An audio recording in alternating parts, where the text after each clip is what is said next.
आपको तपस्या करनी पड़ती है। आप लोग तप में बैठे हैं, मतलब धूप से तप रहे हैं, ये सही है, लेकिन उससे बचना भी है कि आपका स्वास्थ्य कैसे सही रहे।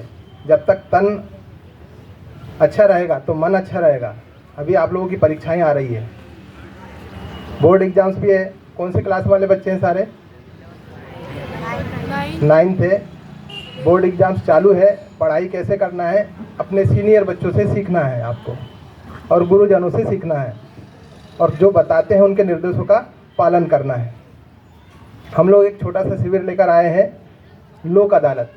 लोक अदालत क्या होता है, किसी को पता है? लोक अदालत मतलब जनता की अदालत, ठीक है। इसमें न्यायाधीश को कुछ नहीं करना रहता है, जनता ही फैसला करती है। कैसे? दोनों पक्ष उपस्थित होते हैं और दोनों में सुलह हो जाता है। एक हम लोग मध्यस्थता का काम करते हैं। उसमें मध्यस्थता इस प्रकार की, दोनों पक्षों को सुने।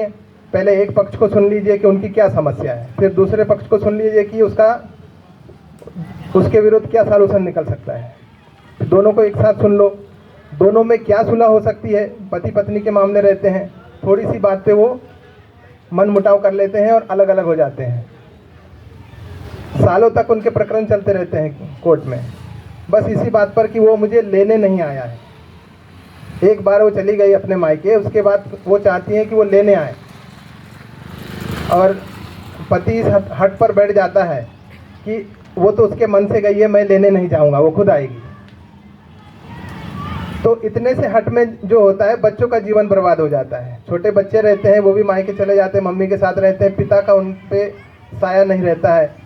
क्योंकि जो माता पिता के साथ बच्चे रहते हैं उन्हें पता है कि माता पिता का क्या योगदान रहता है आपके जीवन में।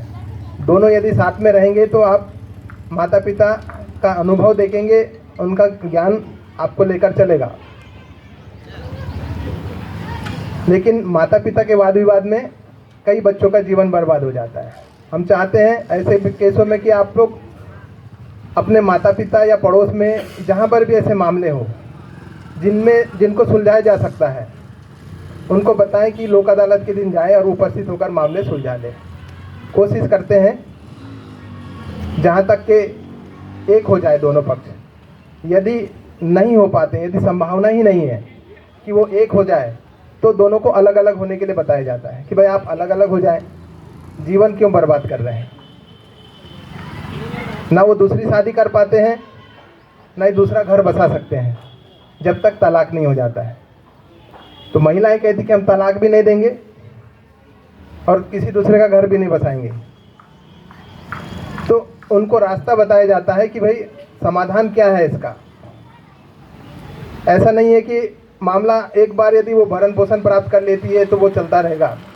भरण पोषण प्राप्त करने के लिए हर बार कोर्ट में आना पड़ेगा, वो नहीं देता है तो फिर वकील के चक्कर लगाने पड़ेंगे। तो इससे बचने के लिए एक मुश्त अमाउंट ले सकते हैं या राजीनामा कर सकते हैं।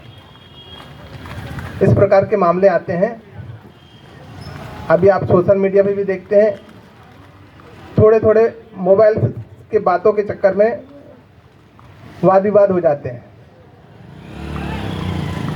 कई बच्चे रहते हैं मोबाइल नहीं देखने देते माता पिता को, सोशल मीडिया पर क्या देख रहे हैं मालूम नहीं, एक दूसरे की बातों को रिकॉर्ड करना होता है, रिकॉर्ड करके फिर दूसरे को सुनाते हैं।